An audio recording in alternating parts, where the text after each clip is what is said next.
Controlling doesn't work on this twin flame journey at all. Control is an act of the mind, and mind application, logic application is a big no in this twin flame journey, as already discussed many a times. It simply won't work no matter how much of your logic you apply and take actions accordingly.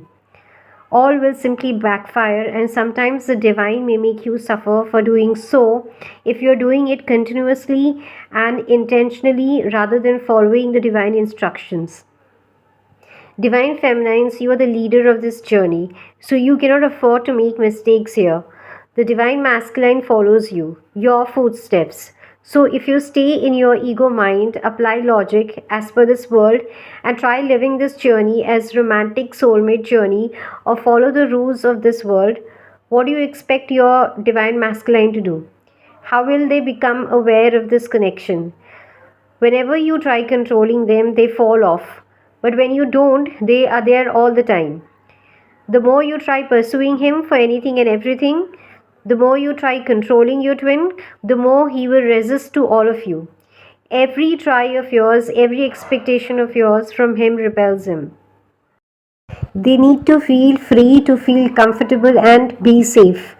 Actually, this is the case with all people. Feeling free doesn't mean alone, no responsibilities or no rules. It just means that you are loved and that you feel cared for and you feel good and relaxed into a relationship. And then your twin opens up to you and wants to be around exactly when you just love them unconditionally. You don't do blame game. You don't try changing him to suit you. You don't even force him or convince him or do any kind of manipulation to choose you. You don't try to chase them down, or you don't try to force them to do anything or control them in any way. They are going to just naturally want to be with you because that's their most natural state of being. So you don't have to do anything to get them to be with you. All you have to do is focus on loving yourself and genuinely healing those blocks, doing your spiritual work and magnetizing them by your soul. Whatever you vibrate in harmony with, you will experience it in your reality. So they will be pulled towards you like magnet because now you are in your soul frequency.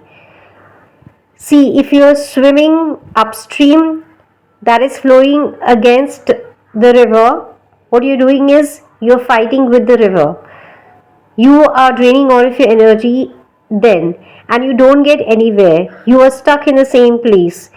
But if you only remain relaxed and let the river take you along, you just surrender. The river, that is the divine in this case, is then going to take you to union. The universe takes you to your union when you don't control it. The universe wants you to be with your twin flame. So stop trying to do the universe's job. Exactly focus on your part, and your part is the inner work. Trust that the universe is doing its job to bring you with your twin flame. Now be sure that you're doing your part, because if you're trying to do the part of the universe, you can't, and then your part is empty. Let me remind you or let you know that you cannot awaken your twin flame no matter how much you feed them about this journey, no matter how much you tell them about you and them. They're not going to believe you. So you do yours, you do what you can do, and let the universe handle the rest, because it's not on your plate. It's very heavy to be put on your plate. And so your part is the spiritual work, spiritual inner healing.